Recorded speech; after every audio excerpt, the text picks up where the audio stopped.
Assalamu alaikum wa rahmatullahi wa barakatuh. Yesterday I was watching a video in which Daniel Haqiqatjou was having a debate with a Christian. In the video, the Christian presented a report. Then why do they have the same problems in there? What problems? The high rates of depression, suicide, mental disorders, psychiatric issues, they're all having these. And in fact, we also see increased risk of intimate partner violence. And Daniel objected to it. Again, I need to see what those studies are, because there is such a huge bias with the UN and global liberalism that is imposing this kind of... Daniel Haqiqatjou said, I need to see that report and check if it's really true, because sometimes our reports are biased, as those who use them want to fulfill their false motives. You heard it here first, folks. It's a conspiracy.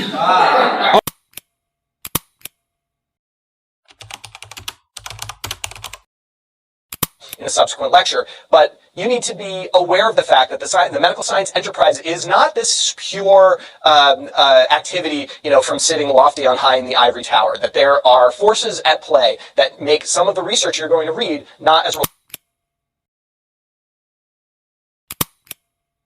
Finally, the best defense against medical breakthroughs is a healthy dose of skepticism. Thanks a lot. So the Christian's point was that Daniel Haqiqatjou doesn't even believe in the research and report paper. So what can we say about it? Oh yeah, because liberal powers have never conspired to impose their values on the rest of the world. Because the liberal West never made up stories about children being abused in Afghanistan to justify bombing them or going to war, invading Iraq because of the weapons of mass destruction that we know Saddam Hussein had. The West never has any kind of conspiracy theory to go and invade and bomb and colonize and take over Muslim or non-Muslim lands, right? So Daniel Haqiqatjou, which means the truth seeker, responded very well to that Christian objection. But I want to clarify this objection a little bit more and explain it clearly, because it is a complex issue. Some people think that science is completely free from these kinds of biases, and that reports published in the name of science are always pure and transparent, without being influenced by anyone.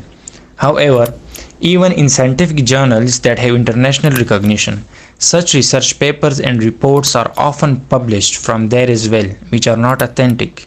For example, let's take a report that was published in the International Journal of Advanced Computer Technology.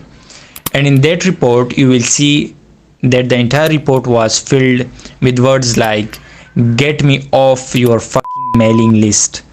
And yet it was still published in that journal. This journal also routinely states that they review reports using a process called peer review. Even then, they published that report from their journal. Ordinary people may not know how the journal operates or who presented the research, etc. Every research paper or research report in science is not credible. If you are not convinced, listen to this doctor at Yale's Medical University. He is a professor of research and has many lectures available on Coursera. I have learned a lot from him myself. Methods and results. Those two sections are objective and are basically trustworthy unless the researchers are being pretty nefarious. But the background and the discussion and even the conclusion are potentially subject to a bit of spin. So when you're reading those sections, you can trust what they say, but verify a little bit and use your skeptical hats. So the take-home points here, number one, and this is a huge take-home point for the entire course, one study is almost never enough. One study can get lucky, one study can just go wrong, one study can be badly designed. A positive study doesn't mean the hypothesis is true. It means the study is positive, but replication is necessary.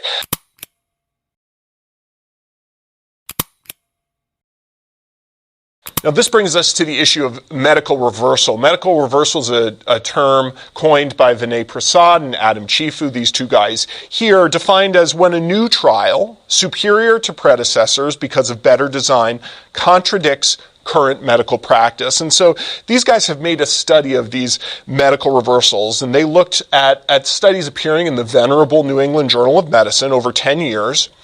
There were 363 articles that they looked at that assessed the standard of care, the things that, all doctors know you should do, right?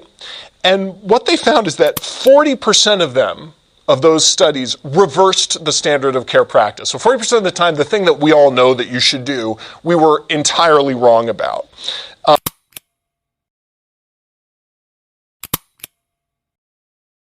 We measure how often replication happens. So this was an article that appeared in the Journal of the American Medical Association in 2005. And what they did is they found 49 research studies that had been cited 1,000 times or more. So like getting your study cited 1,000 times, that is a very important study. Okay, so 1,000 times these studies had been cited.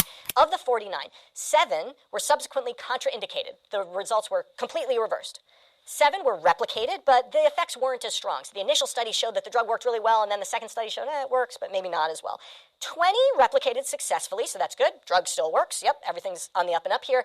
And 11 had no follow-up at all. So a study that was cited 1,000 times, and just no one has tried to do it again. Kind of crazy.